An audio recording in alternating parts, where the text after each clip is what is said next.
It is time to talk Freakshow Sports. Brought to you today by Salt Lake Vapors. Also being brought to you today by Salt Lake Vapors. Salt Lake Vapors, your vaping professionals of Utah. Anybody else? Also brought to you by HD Satellite Systems. Are you missing all the action on the Pac-12 network? If you're missing the Utes, don't miss them more. Jake, HD Satellite Systems. Hook up your home business no time. Jake, 801-230-9558. Freakshow Sports, being brought to you today by Money for You. Offering payday loans from $50,000 to $3,000 in just seconds. KBER listeners get their first loan free. Visit Money for You today at MyMrMoney.com. And Freak Show Sports with DP, brought to you by Digis, the wireless internet provider in Utah. What is wireless internet, you ask? Digis uses a fixed wireless approach, which means no copper wires or underground lines or jacks in your walls. Delivering blazing fast internet to your home or office. Digis uses wireless senders and routers. They can provide you with high-speed internet whether you live in Saratoga Springs, Tooele, or downtown Salt Lake City. Downtown! Digis wireless internet, reliable. And especially no contracts. You will never sign a contract with Digis. Is there a special number, Mick? Call 874-3216. 801-874-3216. No upfront costs. That includes free professional installation. 6-month subscription to Netflix, Roku streaming video players. Call now. Take the 30-day challenge. If the service is not everything Digis promised, Digis will give you 100% back guaranteed. Digis. 874-3216. Digis. Well, Freakshow Sports has more sponsors than Jimmy Johnson. Look at the side of our you car. guys have a NASCAR thing going on. Wow, that was amazing. And brought to you by STP. I was just wondering. I mean, I said that the segment, there was no more time left in the segment after all the advertising. Yep, we're done. Have a good weekend. Yeah, thanks for calling. Yeah, I appreciate the time. Yeah. Exactly where is Tooele? Good call. I'll be there tomorrow. I'll have to find it tomorrow. You said Tooele. I went, wait a minute. Okay, all right. I'll go there with you. It's on the other side of the mountain. I'm doing the Festival of the West tomorrow in Tooele.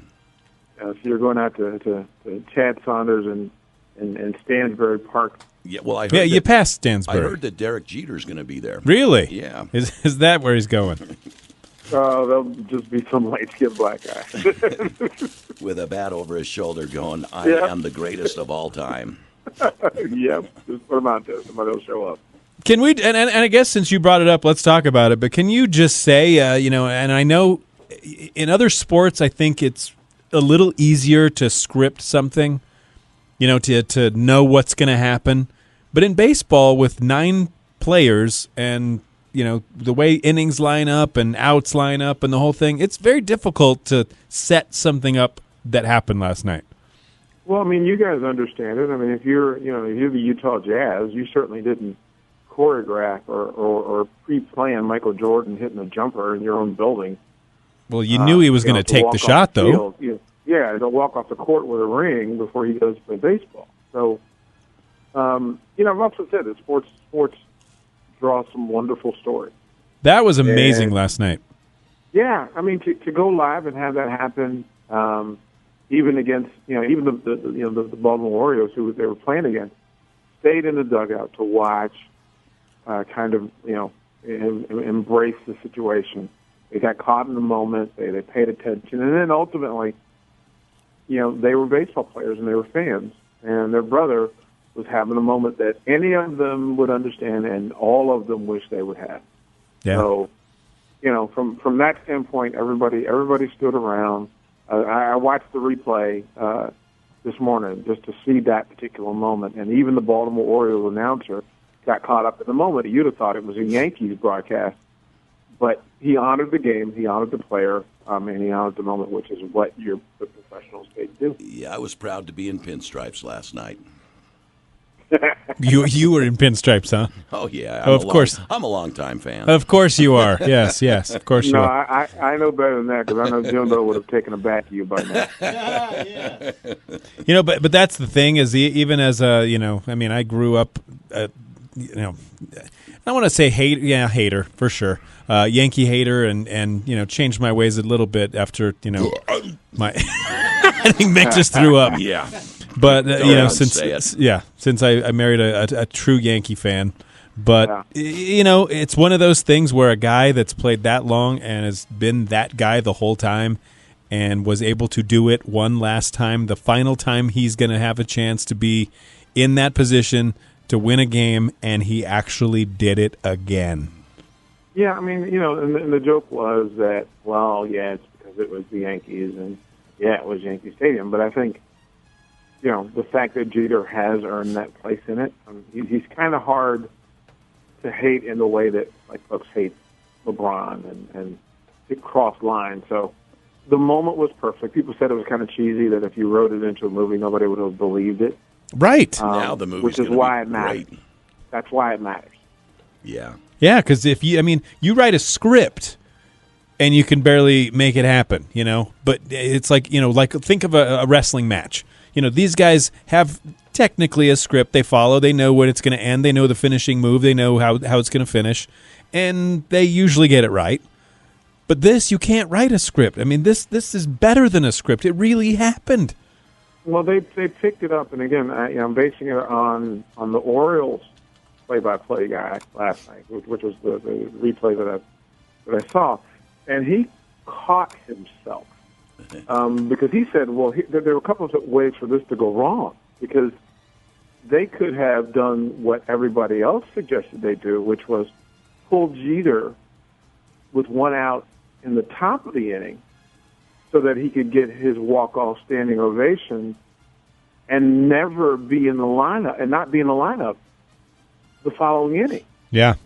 To have that moment happen. So they were saying, well, why aren't they taking him out and letting him get his standing ovation instead of, because otherwise, if he doesn't get up or he doesn't get in that situation, you don't get that standing ovation. So it not only played out ridiculously well, it was beyond anything they could have even dreamed. Yeah. And like you said, there are so many, and I can't remember the Baltimore Orioles shortstop's name, but he wears the number 2 because Derek Jeter was his favorite shortstop when he was growing up before he became a major league player. Yeah, that's how long. Hardy, he said so this morning, that to be on the field and to stand in the spot right. where Jeter played meant a lot for him. And then he said, I found myself standing like Jeter would in that spot and kind of doing some of the nuances of Jeter. So look, he's had that impact. And look, if you're playing shortstop in the major leagues today, you're carrying a little bit of Jeter with you. Sure. He was the guy. Sure. Yeah, and it's funny, because not saying we're old, but we look at Jeter as, I can't believe that young kid's retiring already. I mean, that's how I look at him, going, how did that happen? But we got him at 19, so yeah. Yeah, and that's the crazy part. So the end of an era, definitely. So yeah, and it doesn't happen. I don't know who would be the next guy who could play 20-plus years on the same team, have success, be a celebrity even, and then retire in the same place that he came in. Yeah, I don't know where that happens. Think about it. LeBron can't do it. No. Kobe, maybe. Maybe. He'll finish in L.A. Yeah, he will. Maybe. Kobe will be the NBA version of Jeter, I believe. Well, yeah, he's saying. Yeah. I mean, I think that would be. I mean, again, we don't know how it plays out because Kobe. Remember, he asked for trade a couple of times. Yeah, true.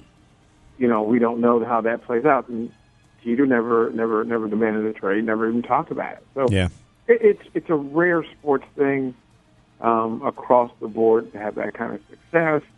to cross generations, and then to do it in one place. And a class act. Well, and then like Bob Costas put it last night, it's one of those things too where everybody knew it was his final home game, so everybody's watching. Yeah. Everybody's talking about it. Everybody's putting him on this thing. Can he do something that's going to be memorable? Spectacular guy. He almost hit a home run. And to be on that big of a stage, that under that microscope and spotlight, and then to actually do it was like, you got to be kidding me. It does get deeper because, I mean, again, they go to their arch rivals. They go to the Red Sox. And the question is whether he's going to play. Yeah. Do you have your walk-off moment and then go and tarnish it by going to Boston, or do you go in and honor the rivalry in sports? Your arch, I mean, really, that's kind of like Rocky getting a standing ovation, after he beat Drago. Yep. It may be that moment for him, and I think the Red Sox would honor that. I think the Red Sox would do a stand-up job. So it'll be interesting to see whether he DHs. I don't think he'll play shortstop. I think that's kind of how he said it last night. This is the last time I'm playing that position because I want to remember this. I want to remember this moment. Don't want to be on any other field in that position ever again. But then he said he'd probably play in some, which means I guess he'd DH, right, or pinch hit or something. They may DH him so that he gets acknowledged. Yeah. And I think Red Sox Nation will do a great job.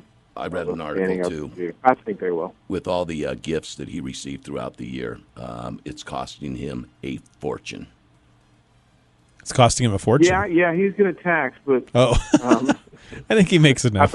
I didn't know if he was talking about the actual gifts that teams are giving him or all the girls. Well, as Derek Jeter's time in the pinstripes concludes, the captain, A-Rod, others sharing in a long goodbye to Derek Jeter. Derek Jeter's image and the reality are very close to the same. A lot of people don't get a chance to know him because you can't be friends with everybody. He's been even keel and good and giving to so many people, and when you know him, he's just a good guy. He's such a terrific role model for young people out there. We're in an age now where we glorify bad things and glorify individuals. Oh, don't do that to me. I never heard his nickname until last night. Which was? Mr. T. Mr. T. Joe Torre. Did you know that was his nickname, Joe Torre's nickname? No. Joe Torre, you got to remember, he's a baseball player. Before he was a manager, he was a stud baseball player. Yeah. And the nicknames that I knew from him, who loved him, were from the old school guys, and none of those are ever appropriate. So, yeah, I'm surprised. Yeah. Last night, we took your Washington Redskins. My apologies. What happened on that field? My apologies, and let me say this: you get caught up in the foundation of things, and everybody went Kirk Cousins crazy. And I said before the game, there are a couple of things in play. It's your coach's fourth NFL game. Fourth. It's your quarterback's sixth start in the NFL. You've got a cornerback that it's his first NFL start. You've got a lineman who is being replaced. You've got tight ends out. You've got all these things. And I looked around and I said, this isn't going to go well. Yeah. People forget, understand that Coughlin and Eli, with all those experienced guys on the Giants, and Kirk Cousins looked like a guy that saw a bunch of things that you see in his seventh NFL start as a quarterback. What's important, DP, how important for people that are maybe a little bit novice at football, how important is a game plan? It really, people want to talk about, you talk about the players, and coaches make plays.